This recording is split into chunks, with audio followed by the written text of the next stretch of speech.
Voces que generan opinión en Mesa de Noticias. Como todos los martes, cada 15 días, vamos a estar conversando de un tema que seguro ustedes van a empezar a oír muy pronto.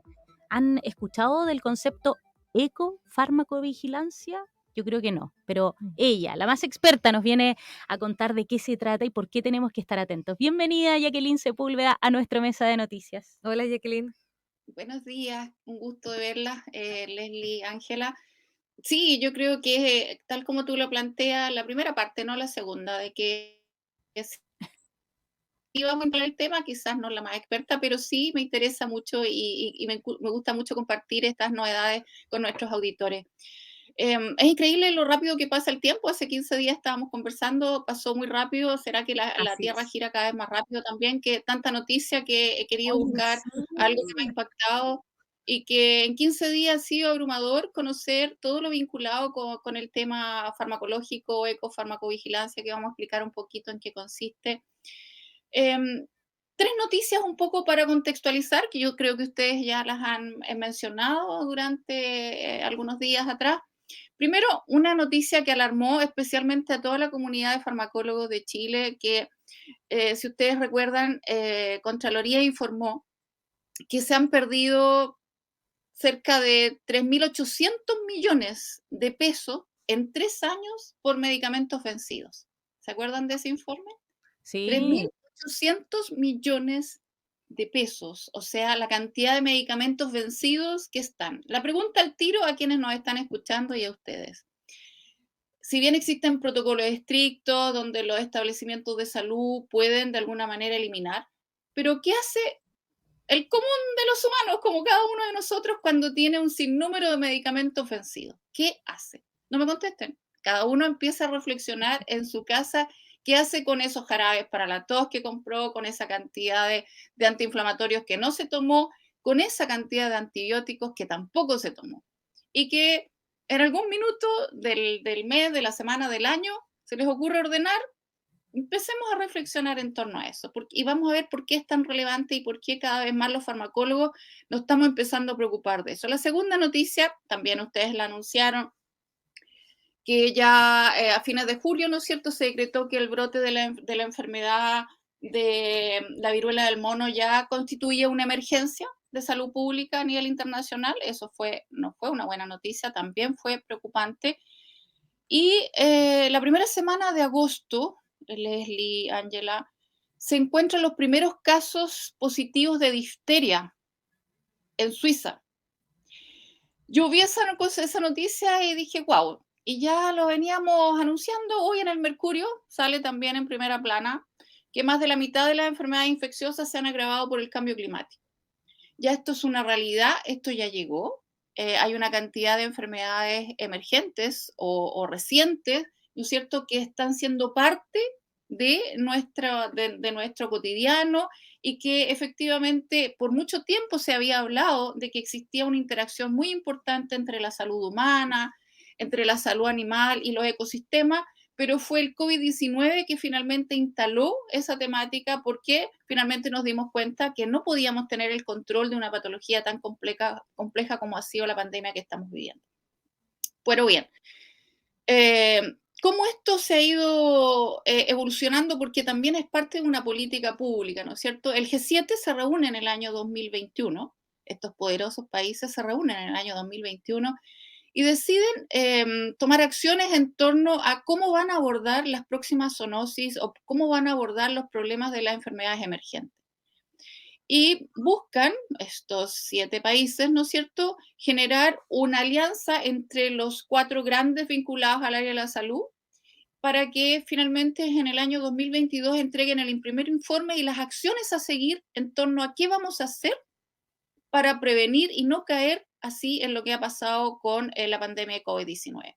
Bueno, este informe salió el 4 de junio, es un informe que habla sobre One Health, ya lo habíamos conversado, ¿se acuerdan ustedes? Hace algunos meses el concepto de One Health. Aparece el primer informe recientemente ahora, qué es lo que se va a hacer, hacia dónde se va a ir, cómo vamos a abordar. Ahora, ¿qué busca el One Health? Porque algo dijimos, algo alcanzamos a conversar, siempre nos falta un poco de tiempo. 3 grandes aspectos. Uno de ellos, la inocuidad de los alimentos. Segundo, el control de la zoonosis, que hemos estado conversando en algunas de estas columnas. Y la tercera, la lucha contra la resistencia a los antibióticos, que es la pandemia silenciosa. Actualmente 700.000 personas mueren al año por la resistencia al antibiótico y se proyecta que en el año 2050 van a ser 10 millones de personas que morirán al año por la resistencia a los antibióticos. Y aquí aparece el concepto que tú ya anunciaste, Ángela, la ecofarmacovigilancia. ¿Por qué se produce y por qué es tan grave y qué podemos hacer? Todos sabemos que en farmacología, los farmacólogos clínicos hemos trabajado siempre el concepto de farmacovigilancia, es decir, una vez que el medicamento es entregado al paciente, uno por mucho tiempo, ¿no es cierto?, controla los efectos adversos, porque esto se controla durante todo un tiempo, no es que salió el producto al mercado y se terminaron los estudios, no, eso aparece el estudio en fase 4, que es justamente la farmacovigilancia. Pero la ecofarmacovigilancia es algo diferente, porque la ecofarmacovigilancia aparece desde el minuto en que se empieza a producir el medicamento, para ver los residuos, hacia dónde van, como si es una producción limpia de la industria farmacéutica. Imagínense lo que estamos hablando, producción Wow. limpia de la industria farmacéutica, cómo se eliminan esos medicamentos de manera voluntaria o involuntaria. Por lo tanto, apareció este concepto ya desde hace algún tiempo, porque empezaron a aparecer muchos fármacos en ríos. En muchos ríos hay estudios ya que están determinando grandes concentraciones de antibióticos, lamentables, antidepresivos, analgésicos antiinflamatorios, antibióticos, que Todo lo están que ahí, uno no alcanza a tomar. exactamente, que están ahí. Entonces uno podría decir, bueno, pero las concentraciones son mínimas. Efectivamente, frente a un toxicólogo uno podría decir cuál es el efecto de la administración aguda mínima. Es decir, si por ese motivo tomaron esa agua, pero a nosotros lo que nos preocupa es el proceso crónico, porque si tú estás en un ecosistema donde está contaminado, probablemente te va a llegar también esta agua contaminada y otra cosa más. Por ejemplo, los peces, ya se ha demostrado que efectivamente algunos de ellos están cambiando de sexo, ¿no es cierto? Especialmente hay unos estudios muy bonitos que ya han determinado científicamente que las altas concentraciones de anticonceptivos en los ríos están cambiando la sexualidad de algunos peces. Se están haciendo, por ejemplo, en India demostraron que la alta concentración de anticonceptivos en los ríos eh, dejó que se perpetuaran las ranas, por ejemplo. O hay un estudio aún más impactante, que fue el primero que ha impactado, que es caso estudio, que lo vemos con nuestros estudiantes. Hay un fármaco que es el diclofenaco. El diclofenaco se da mucho en medicina veterinaria a los vacunos. Y resulta de que cuando ellos mueren, vienen estas aves carroñeras, ¿no es cierto? Los cuervos y todas esas, y se comen. Pero ese diclofenaco puede ser letal para esas aves. Y en Asia, esas aves ya están en peligro de extinción justamente por el alto consumo de diclofenaco que tienen al consumir la carne de vacuno del animal muerto. Y por lo tanto ya en España, por ejemplo, se está tratando de impedir que ese fármaco se administre de manera veterinaria. Y yo me pregunto, ¿cómo estarán nuestros salmones? Complejo tema ese. Es súper complejo, es que de verdad que uno no se da cuenta porque no lo ve. Pero si ustedes se imaginan la cantidad de medicamentos que puedan estar, o sea, a los salmones se le han dado cantidades importantes de antibióticos. ¿Qué Lo pasa con mismo el que lo mismo tratamiento que a de... los pollos. Lo mismo que a los pollos. Se ha hablado muchísimo de esa industria con respecto a los medicamentos también. Así es, porque diste en algo, y ahí vamos, diste en algo muy preciso, como siempre, como es habitual, ¿no es cierto, Ángela? Siempre ahí inquisitiva. En veterinaria se utilizan algunos antibióticos para el tratamiento de animales, para que efectivamente tengan un mayor crecimiento. Y ese tratamiento de antibiótico es lo que está siendo altamente cuestionado, no tan solo por las altas concentraciones que puedan tener estos animales que finalmente nosotros vamos a consumir, sino que eh, el uso indiscriminado de antibióticos, la exposición indiscriminada de antibióticos, conduce a la resistencia de antibióticos, que es la pandemia silenciosa. Leslie, Ángela, esto es muy relevante. Están apareciendo, en estos minutos tenemos una pandemia por un virus, pero pueden aparecer enfermedades infecciosas que son producidas por bacterias. Si no tenemos antibióticos que sean capaces de lidiar contra esa bacteria, vamos a tener una mortandad gigante. Entonces, esto es muy delicado. Yo sé que se viene hablando, pero nosotros como que los científicos lo hablamos muy de lo molecular, de lo bioquímico, y la verdad que hay que empezar a conversarlo. Y esa es una de las cosas de la ecofarmacología, eh, la ecofarmacovigilancia. Hay que empezar a conversarlo de manera interdisciplinaria. Y así como la farmacovigilancia era más bien del rol de los médicos, farmacéuticos, enfermeras, llegaba más o menos hasta ahí. La ecofarmacovigilancia cumple un rol fundamentalmente de otras profesiones, medicina veterinaria, los agrónomos, súper importante los profesionales del área de las comunicaciones, que sean capaces de transformar estas cosas que son muy científicas en un lenguaje que la gente pueda entender. ¿Qué podemos hacer? La verdad que yo les pregunto a ¿ustedes conocen algún punto azul que le llaman? En donde uno pueda ir a depositar los medicamentos vencidos. ¿Conocen alguno? No, No. ninguno. ¿Y hay? ¿Hay acá en el Gran Concepción? Esa es la idea. Queremos empezar esta campaña hoy mismo. No sé quién se suma. Yo sé que hay muchas personas que nos escuchan Me porque después sumo, me me llaman. sumo. Se suman, sumémonos a que busquemos las farmacias, alguna municipalidad, un punto en donde, porque claro, ¿qué hace una persona que no sabe, que no tiene por qué saberlo, porque es otra área, y si quiere ordenar su casa y tiene una cantidad de medicamentos que están vencidos? ¿Qué hace?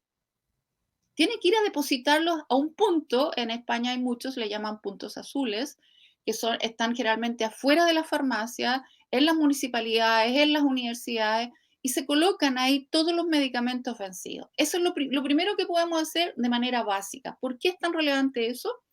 Porque estos medicamentos vencidos tienen que eliminarse con protocolos que están estandarizados, que son en unos hornos que son a altas temperaturas. No es que uno lo quema, lo mete ahí en la estufa o lo tira por el alcantarillado o se va en la basura. Yo lo he visto y digo, wow, tremendo, pero ese es lo primero que podemos hacer. Ahora, desde el punto de vista más científico-tecnológico, ahí se puede hacer mucho, mucho, muchísimo. En algo que un poco los farmacólogos nos dedicamos, tratar de dar medicamentos que sean de liberación sostenida, de modo que te tomes solo uno al día, no estés tomando 3 o uno cada 8 horas, uno cada 6 horas, eso es importante. Cuando en la prescripción, que se prescriba exactamente lo que necesites.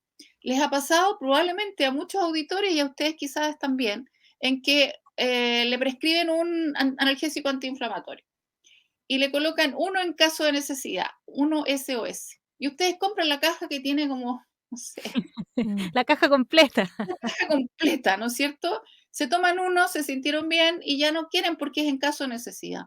¿Y qué hacen con el resto? Ahí se mantiene por años hasta cuando se dan cuenta que están vencidos. ¿Se fijan? Entonces es importante empezar a avanzar en estos conceptos de ecofarmacovigilancia, que es una de las tantas aristas del One Health que viene a apropiarse como una política pública que nace con el G7 en el año 2021, pero que esto se habló por muchos años antes, nadie pescó, nadie se dio cuenta de la importancia que era, porque tenemos que empezar a convivir. En la entrevista anterior lo escuchamos, el tema de urbanismo, de construcción, tenemos que empezar a convivir, ¿no es cierto?, entre los animales, entre las personas y con un ecosistema. Pero a veces por ignorancia, y eso es verdad, por ignorancia, pecamos un poco de ignorancia y no sabemos qué hacer. Entonces la invitación es ahora a ver si alguien se suma, si alguien nos está escuchando y que se sume a tener el primer punto eh, para el desecho de medicamentos y así seguir avanzando en esto que es una problemática que tenemos que evitarla porque finalmente no podemos seguir eliminando medicamentos con lo caro que están. O sea, ustedes me dirán, esto de la Contraloría, el informe de la Contraloría, y lo sumo con lo que estábamos conversando para concluir un poco, es alarmante. Es decir, el número de medicamentos que eran fundamentalmente antibióticos, vacunas, fármacos para el cáncer. Entonces uno dice, ¿cómo pueden estar vencidos ¿cómo se puede gastar tanto dinero en eso que podría ser la construcción de un CEFAM? O sea, 3.800 millones fácilmente puede ser la construcción de un CEFAM o puede ser, no sé, en fin, muchas cosas. ¿Por qué no existe un control exhaustivo? ¿Por qué no existe una política pública del control de la adquisición de medicamentos y de la eliminación de medicamentos? Así que yo creo que ya basta de ocuparse, o de preocuparse, perdón. Entonces ahora hay que empezar a ocuparse, porque siempre yo siempre planteo, estamos preocupados y todo, no, yo creo que hay que dar ese salto. Así como ya hemos tenido diagnóstico de una serie de cosas, ya es hora de empezar a hacer la intervención para mejorar esos diagnósticos. Y en este caso, de la preocupación hay que empezar a ocuparse. Oye, interesantísimo tema el de hoy.